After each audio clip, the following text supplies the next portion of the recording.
tous, on se retrouve aujourd'hui pour une nouvelle vidéo. Aujourd'hui, je vais vous donner quelques tips d'écriture liés à la fin de son roman.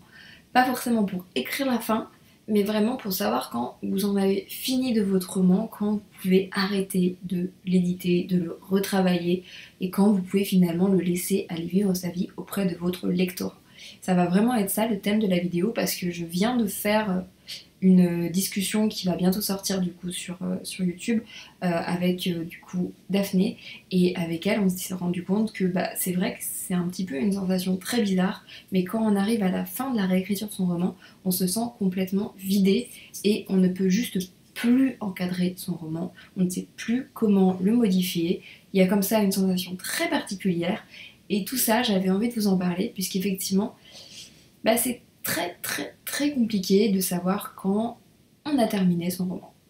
Ouais, tout ça. Cette vidéo, elle va se faire en deux parties. Première partie, ça va être tout ce qui est les raisons objectives, les faits factuels qui vont vous permettre de savoir que vous avez terminé votre roman. Et la deuxième partie, ça va plutôt être les impressions, les choses subjectives qui vont vous permettre de savoir. On commence tout de suite. Alors, concernant les éléments objectifs qui vont vous permettre de savoir que vous avez bien terminé votre roman, j'en avais 3 en réfléchissant à cette vidéo. Le premier point, c'est vraiment quand vous avez une intrigue qui est cohérente.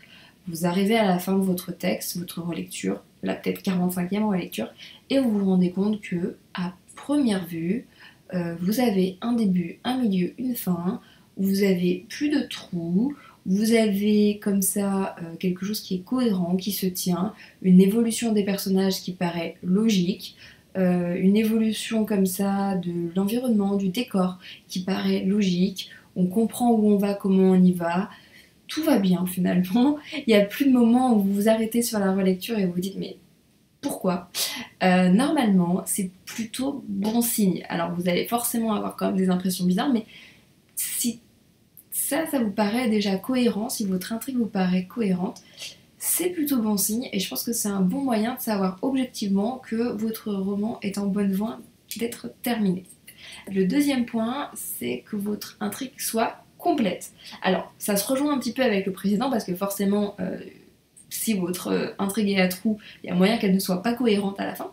Mais il y a aussi le fait que moi je vois souvent des romans où on se rend compte qu'il a été terminé un peu trop vite et où les intrigues secondaires ne sont pas totalement fermées, où l'intrigue principale est un petit peu laissée comme ça en suspens.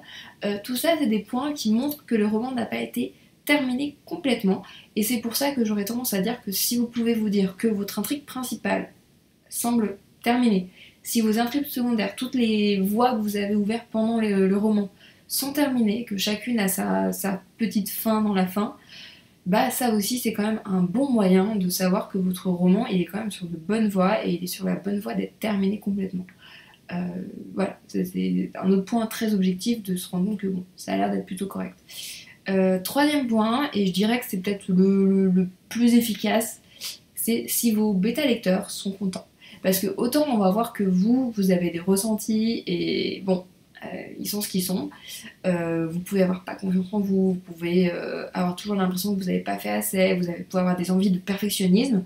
Autant si vos bêta-lecteurs paraissent contents, si vous leur avez envoyé une première version, qu'ils vous ont fait leur retour et que quand vous leur renvoyez votre texte, ils vous disent touche plus à rien, c'est parfait, il y a moyen que vous puissiez les écouter et que vous puissiez vous dire ok, je touche plus à rien, c'est bon, j'envoie.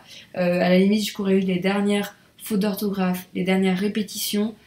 Tout ça, ça va être des outils qui devraient vous permettre de bien nettoyer votre roman.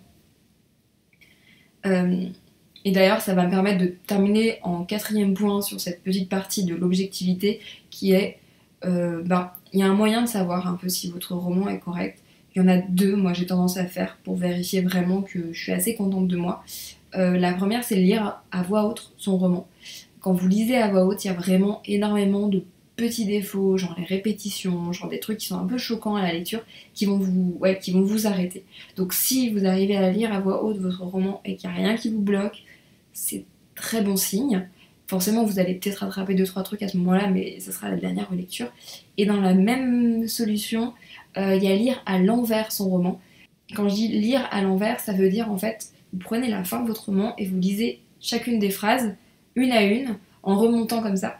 Et ça, normalement, ça va vous permettre, alors pas forcément de vérifier tout ce qui est cohérence, machin truc chouette, parce que forcément vous êtes à l'envers, mais par contre ça va vous permettre de corriger les dernières fautes d'orthographe, ça va vous permettre potentiellement de rattraper encore 2-3 répétitions ou 2-3 trucs qui sont choquants, parce qu'en fait tout simplement ça vous permet de découvrir autrement votre roman, parce que quand vous le lisez comme ça pour la 45e fois consécutive, en fait il n'y a plus aucune surprise, il n'y a plus aucun suspense, c'est juste potentiellement chiant, on va le dire clairement. Donc du coup, voilà, le lire un peu comme ça, soit à voix haute, soit à l'envers, ça vous permet tout simplement de découvrir autrement votre roman et finalement de clore le chapitre et de vous dire, ok, c'est bon, objectivement, j'ai terminé mon roman. Et comme je vous le disais, il y a aussi des façons un petit peu plus subjectives de vous rendre compte que vous avez terminé votre roman. Je dirais qu'il y en a 4. La première, c'est tout simplement que vous avez l'impression que vous avez réussi à sortir l'histoire que vous vouliez écrire. C'est-à-dire que vous étiez parti pour écrire une histoire, vous aviez une thématique en tête et bah ça marche. En fait, quand vous le lisez, vous vous dites ok, j'avais envie de parler de ce thème, c'est ce thème qui ressort. J'avais envie d'expliquer la vie de ce personnage-là, c'est ce personnage-là qui ressort. C'est cette histoire que je voulais faire. Et si ça, vous avez cette impression-là, c'est plutôt bon signe. À savoir, il y a certains auteurs qui écrivent au final une histoire qui n'a rien à voir avec ce qu'ils avaient envisagé, et ça peut être tout à fait ok aussi. Donc attention quand même à ce point-là. Deuxième point, tout simplement, vous n'avez plus rien à apporter à votre texte. Vous vous sentez vidé, vous avez l'impression que de toute façon, toutes les relectures que vous allez faire vont plus rien apporter, parce qu'à la limite, vous allez corriger un mot, un machin, mais au final, vous avez presque plus rien à changer. Dans ce cas-là, je peux vous le dire, il y a moyen que vous ayez terminé d'écrire votre roman. Félicitations. Et troisième point, c'est un peu plus violent, mais c'est un peu vrai. Vous ne pouvez tout simplement plus voir en peinture votre roman. Vous le détestez, vous le haïssez, vous ne pouvez plus le voir. Juste, voilà. Vous avez l'impression que c'est plat, vous avez l'impression que c'est nul, vous ne voyez même pas ce que les gens peuvent trouver de bien dans votre texte. Alors, je vous rassure tout de suite, c'est normal. C'est hyper normal.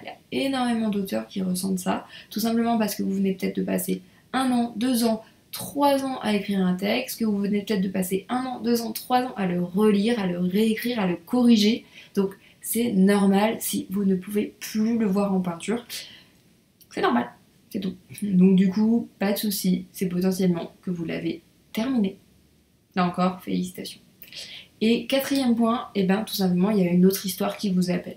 Ça encore, c'est assez classique. Quand finalement le cycle d'un texte se termine, quand vous avez fini d'écrire un texte, vous allez avoir d'autres projets qui vont se rappeler à vous et qui vont vous je suis là, moi aussi. Donc là, à ce moment-là, ça peut être tout simplement qu'il faut que vous fermiez ce chapitre-là, que vous laissez ce roman vivre sa vie et que vous alliez vous tourner vers de nouveaux textes. Parce que voilà, tout simplement, à un moment, votre texte est terminé. C'est très bien. Et maintenant, vous pouvez vous concentrer sur d'autres textes. Celui-là, vous n'avez plus besoin de le modifier, vous n'avez plus rien à lui apporter. Et vous allez pouvoir en faire naître un nouveau. Je pense qu'on a pas mal fait le tour un petit peu de ces choses qui peuvent vous permettre de savoir que vous avez terminé votre roman. Je rappelle encore une dernière fois, que c'est normal d'avoir cette sensation d'épuisement vis-à-vis de votre roman, d'avoir l'impression que il n'y a plus rien à raconter, que vous êtes vide, que le roman est nul. C'est normal en fait, c'est juste que ça fait trop longtemps que vous travaillez dessus. Des fois, il peut arriver que vous ayez cette sensation alors que ce n'est pas la fin de votre roman. Ça, c'est peut-être que vous avez juste besoin de le laisser 1, 2, 3 mois dans les tiroirs avant de le retravailler. Ça peut arriver que vous ayez comme ça cette sensation de trop l'avoir vu, finalement, de l'avoir trop essoré. Donc, n'hésitez pas aussi, quand même, si vous voulez encore une dernière vérification, à le laisser reposer et à le relire encore une fois. Mais voilà, honnêtement, faites confiance aux autres, faites confiance à vos bêta-lecteurs, faites confiance à votre instinct, et puis n'ayez pas peur de laisser partir, voler de ses propres ailes votre petit roman. Vos lecteurs méritent de le découvrir. Voilà. Et bah écoutez, n'hésitez pas à me dire en commentaire si vous avez d'autres solutions pour savoir que vous avez terminé un roman, si vous avez d'autres astuces finalement pour vous dire ok stop là c'est bon, c'est terminé. Et puis bah écoutez, on se retrouve très très vite dans une prochaine vidéo. Allez, bye.